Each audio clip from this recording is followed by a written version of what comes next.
నమస్కారం అండి. ఈరోజు కథ. రైలు శరవేగంగా దూసుకుపోతోంది. టికెట్లు రేట్లు పెరిగినా, సౌకర్యాలు మృగ్యంగా ఉన్నా జనం మాత్రం కిక్కిరిసిపోయి ప్రయాణం చేస్తూనే ఉన్నారు. చాలాసేపటి నుండి నిలబడి న్యూస్ పేపర్ చదువుతూ ఎక్కడైనా కొద్దిగా కూర్చోడానికి సీటు దొరుకుతుందా లేదా అని అన్వేషిస్తున్న ఒక 50 ఏళ్ల పెద్ద మనిషి ఇక ఓపిక పట్టలేకపోయాడో ఏమో. కానీ ఒక ఆవిడ వైపుగా వెళ్ళి కొద్దిగా జరిగి చోటివ్వమన్నాడు. ఆమె అతని వైపు కోపంగా చూసి కాళ్ళు ఇంకా స్థిరంగా చాపి అతన్ని పట్టించుకోనట్టుగా కిటికీలో నుండి బయటకు చూడసాగింది. చెబుతుంటే మీకు కాదా, రైలు మీ సొంతం అనుకున్నారా, జరగండి అంటూ 2 నిమిషాల సేపు ఓపిక పట్టి ఇక ఆవిడగారు జరిగేటట్టుగా కనిపించడం లేదని నిర్ణయించుకుని జబర్దస్తుగా ఆమె పక్కనే కూర్చున్నాడు. దానితో ఆవిడ తనదైన శైలిలో తిట్లు లంకించుకుంది.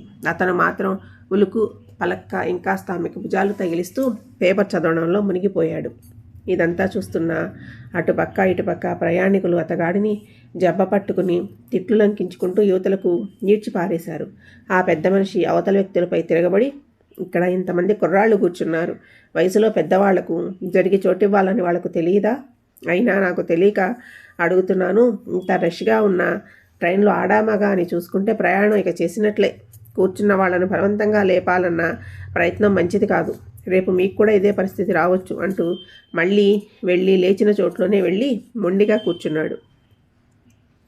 ఆవిడ ప్రతిఘటించలేని పరిస్థితుల్లో కొద్దిగా పక్కగా జరిగి చోటిచ్చింది. ఎవరో అంటున్నారు, చూడవయ్యా, ఆడవాళ్లలో దయాదాక్షిణ్యాలు ఉన్నాయి కాబట్టే నువ్వెన్ని పిచ్చివేషాలు వేసినా జాలిపడి చోటిచ్చింది ఆవిడ. ఇదే ఇంకొకళ్ళు అయితే తన్ని తగలేయడమో పోలీసులను పిలిచి జైల్లో పెట్టించడమో చేసేవాళ్ళు అని. ఇంకో 10 నిమిషాల తర్వాత ఇంత రెస్ట్లోనూ ఆ కంపార్ట్మెంట్లోకి టీ అమ్ముకునే వ్యక్తి ప్రయాణికులను చీల్చుకుంటూ లోపలికి వచ్చాడు. అది అసలే చలికాలం అవడం వల్ల అందరూ టీ తాగుతున్నారు, ఆ పెద్ద మనిషి తప్ప. పైగా అతను కొనికిపాట్లు పడుతున్నాడు. పక్కనే కూర్చున్న ఆవిడలో మానవత్వం బయటపడింది. టీ వ్యక్తి అతనిని కదిపిలేపి ఒక టీ అందించాడు. ఎదురుగా కూర్చున్న వారు మరొకసారి ఆవిడ ఉదార్తను మెచ్చుకున్నారు. ఆ వ్యక్తి కనీసం వద్దని అనకుండా, ఏమాత్రం మొహమాట పడకుండా టీ తీసుకుని తాగుతున్నాడు. ఇదంతా చూస్తున్న తోటి ప్రయాణికులకు కంపరంగా అనిపించింది. అతని చేష్టలను ఏమాత్రం భరించలేని పరిస్థితిలో ఉన్నారు అందరూ. ఆ పక్క కంపార్ట్మెంట్లో కొంతమంది యువకులు, ఒకరిద్దరు అమ్మాయిలు తమ చదువుకు సంబంధించిన కబుర్లు చెప్పుకుంటున్నారు. అటు పక్కగా కిటికీ దగ్గర చక్కగా నీట్గా డ్రెస్ చేసుకుని టైతో ఉన్న ఒక వ్యక్తి వాళ్ళ మాటలలో తాను కూడా మాట కలిపి నవ్వించే ప్రయత్నం చేస్తున్నాడు. చూడడానికి అతను మేధావిలాగా కనిపిస్తున్నాడు. అనేక విషయాల మీద అనర్గళంగా మాట్లాడుతూ ఉండడం వలన అందరి చూపులు అటు డైవర్ట్ అయ్యాయి టెంపరీగా. అక్కడ కూర్చున్న వారిలో ఒక అమ్మాయి చేతికి దానిమ్మ గింజ రంగులో పొదిగి ఉన్న ఎర్రటి రాయిగల ఉంగరం ఆ మేధావి కళ్ళ పడింది. బాగుందండి, మంచి డిజైన్. ఈ రాయి ఉన్న ఉంగరం ధరించిన వాళ్ళు ఉద్యోగంలో ఉన్నత స్థానాలకు వెళ్తారు. మీకు అభ్యంతరం లేకపోతే ఆ ఉంగరం ఒకసారి చూడొచ్చా అని ఆ అమ్మాయిని అడిగాడు. ఆమె 2 నిమిషాలు అంటూ తటపటాయిస్తూనే ఆ ఉంగరం తీసి అతనికి చేతిలోకి ఇచ్చింది. ఈ రాయిగల ఉంగరం చాలా ఖరీదు ఉంటుందండి.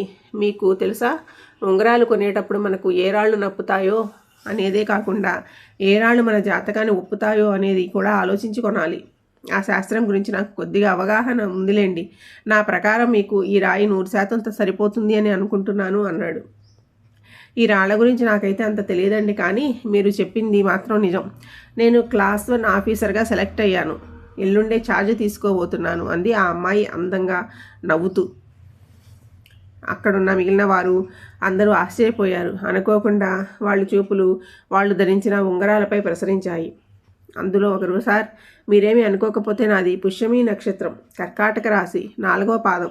ఎవరో తెలిసిన ఆయన బాగా మెరుస్తున్న ఈ ఆకుపచ్చ రాయి ఇచ్చాడని ఉంగరం కొనుక్కుని పెట్టుకున్నాను. ఈ రాయి వల్ల నా భవిష్యత్తు ఎలా ఉంటుంది చెబుతారా అంటూ మొహమాటంగా అడిగాడు. అదే తడువుగా ఇంకొంతమంది ఉంగరాల ముచ్చట తీర్చుకోవాలని తహతహలాడారు. విషయం తెలుసుకుని కొందరు నిరాశపడ్డ వాళ్ళు ఉన్నారు. మరికొంతమంది మొహాలలో ఆనందం తాండవిస్తూ కనపడింది. ఒక్కొక్కరిలో ఒక్కొక్క ఎక్స్ప్రెషన్.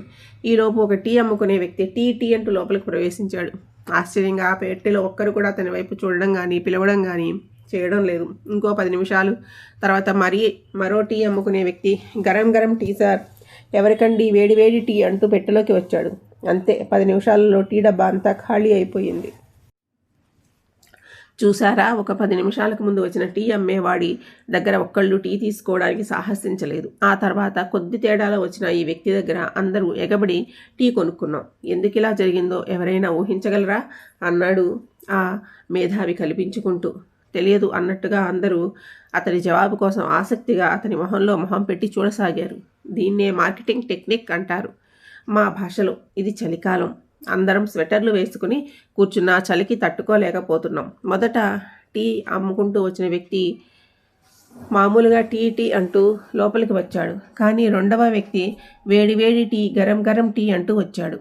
అదే తేడా. ఈ చలికాలంలో ఎవరైనా వేడివేడి టీకి ఆకర్షితులు అవుతారు. నిజానికి ఆ టీ మన ఎక్స్పెక్టేషన్స్కు దగ్గరగా లేకపోయినా టీవాడు వాడిన వేడి అనే పదం తెలియకుండానే మన అందరినీ తాగేటట్టు చేసింది. అది అమ్మేవాడికి తెలుసు ఏ కాలం బట్టి ఆ పబ్లిసిటీ చేసుకోవాలి అని. ఈ విషయంలో మొదటివాడికి టెక్నిక్ తెలియక ఫెయిల్ అయ్యాడు అని అతను చెప్తుంటే అందరూ ఆశ్చర్యపోతూ చూస్తూ ఉండిపోయారు అతని వైపు. అతను వేస్తున్న చెణుకులు కానీ, వింత వింత విశేషాలు కానీ దూర ప్రయాణంలోని బోర్డు నుండి అక్కడ వారిని ఊహించని రీతిలో బయటపడేశాయి. ఇందాక క్లాస్ 1 ఆఫీసర్ సెలక్షన్కు వెళ్తున్న అమ్మాయి ఇచ్చిన ఉంగరం అటు ఇటు పరికించి చూస్తున్న ఆ మేధావి చేతిలో నుంచి అనుకోకుండా బయటకు జారి పడిపోవడం అక్కడున్న ప్రయాణికుల కళ్ళల్లో పడింది. ఈ సంఘటన చూడగానే ఆ అమ్మాయి గుండె గుబిల్లుమంది. ఇంకొంతమందికి ఏం మాట్లాడాలో తెలియక నోరు వెళ్ళబెట్టి చూడసాగారు. ఈలోపు ఎవరో ఒకతను ఆశ్చర్యం నుంచి తేరుకొని గట్టిగా అరిచాడు, రైలు ఆపించండి, ఆ ఉంగరం వెతికి ఆ అమ్మాయికి ఇప్పించండి. అసలు ఎందుకు తీసుకున్నట్టు, అంత నిర్లక్ష్యంగా ఎందుకు పారేసినట్లు అంటూ ఉద్రేకంగా ఊగిపోతున్నాడు అతను. భలేవారే, ఏదో శాస్త్రం చెప్పినట్టు గడ్డి మోపులో సూది వెతికినట్టు అది కనబడుతుందా? ప్రాణాలే గాలిలో కలిసిపోతుంటే రైలు ఆపడం లేదు, ఉంగరం పడిపోయింది ఆపమంటే నవ్వుకుంటారు అన్నాడు ఒక ఆయన. ఎవరికి వారు రకరకాల కామెంట్లు చేస్తూ ఉంటే ఆ అమ్మాయి చున్ని కళ్ళకు అడ్డు పెట్టుకొని బేలగా ఏడుస్తూ మొహం పెట్టడం అక్కడి వాళ్ళు గమనించారు. ఎంత జరుగుతున్నా ఆ మేధావి ఏమీ చేయలేని వాడిలాగా, నిస్సహాయుడిలాగా చూస్తూ ఉండిపోయాడు తప్ప ఉలుకు పలుకు లేదు. ఎవరో అంటున్నారు, రైల్వే పోలీసుకు ఫోన్ చేసి పిలిపించండి. ఇది అంత తేలిగ్గా వదిలేసే విషయం కాదు. 20-30 వేలు ఖరీదు చేసే ఉంగరం రైల్లో నుంచి బయట పారేసి నిమ్మకు నీరు తినట్టుగా కూర్చుంటే ఎవరు నిలదీయరే. ముందు అతని దగ్గర నుండి డబ్బులు వసూలు చేయండి. చచ్చిన వాడికి పెళ్లికి వచ్చిందే కట్నం, లేకపోతే ఏ స్టేషన్లోనైనా దూకి పారిపోయినా పారిపోగలడు అంటున్నారు. అంతకుముందు ఆ మేధావిని ఎంతో పైకి ఎత్తేసిన వాళ్లే ఇప్పుడు నిర్మోహమాటంగా నిస్సిగ్గుగా తలో మాట అనేస్తున్నారు. ఈ ప్రపంచమే అంత. ఎప్పుడు పైకెత్తుతారో, ఎప్పటికి కింద పడేసి తొక్కుతారో ఎవరికీ తెలియదు. ఎవరికి వాళ్ళు ఇష్టం వచ్చినట్టు రీతిలో అతని దుయ్యబడుతూ ఉండగా అక్కడున్న వాళ్ళందరినీ ఆశ్చర్యపరుస్తూ ఆ వ్యక్తి తన జేబులో నుంచి కిందకి జారిపోయిందనుకున్న ఉంగరాన్ని బయటకు తీసి ఆ అమ్మాయి చేతిలో పెట్టాడు. దానితో పాటు అతని ఐడెంటిటీ కార్డు కూడా బయటకు వచ్చింది. దాని మీద doctor Vasu, magician and psychologist అని వ్రాసి ఉండడం చూసి నివ్వెరపోవడం అందరి వంతయ్యింది. థ్యాంక్స్ అండి, మీరు మెజీషియన్ అని మేమెవరం పొరపాటును కూడా ఊహించలేదు. అయితే మీ గుండె ధైర్యానికి ఆశ్చర్యపోయాం. ఇప్పుడు ఇంట్లో ఎలా సమాధానం చెప్పుకోవాలని ఇందాకటి నుంచి ఒకటే టెన్షన్లో ఉన్నాను అంటూ గుండెల నిండా హాయిగా ఊపిరి పీల్చుకుంది ఆమె. అక్కడ వాళ్ళంతా అతనికి అభినందనలు చెబుతూ చెయ్యి కలిపారు. రైలు ఏదో స్టేషన్లో ఆగింది. ఇందాక వేరే కంపార్ట్మెంట్లో సీటు కోసం దెబ్బలాడుకున్న ఆయన ఆవిడ వాళ్ళ లగేజీలు తీసుకుంటూ అక్కడి వారందరినీ చూసి నవ్వుకుంటూ, సారీ అండి, మేమిద్దరం భార్యాభర్తలమే, కాసేపు మీ అందరి కాలక్షేపం కోసం, సరదా కోసం అలా నటించాం, ఇబ్బంది కలిగిస్తే క్షమించండే అంటూ రైలు దిగి వెళ్ళిపోయారు. ఆ సన్నివేశం చూశాక అక్కడున్న వాళ్ళందరూ కొద్దిసేపు దిగ్భ్రాంతిలో నోటమాట రాకుండా ఉండిపోయారు. రోజు ఎందరో విచిత్రమైన మనస్తత్వాల వాళ్లను మోసుకుంటూ తన గమ్యం చేరుకోవడానికి రైలు నిరంతరము అలుపు సలుపు లేకుండా పరిగెడుతూనే ఉంటుంది, తన కర్తవ్యాన్ని చాటి చెబుతూ.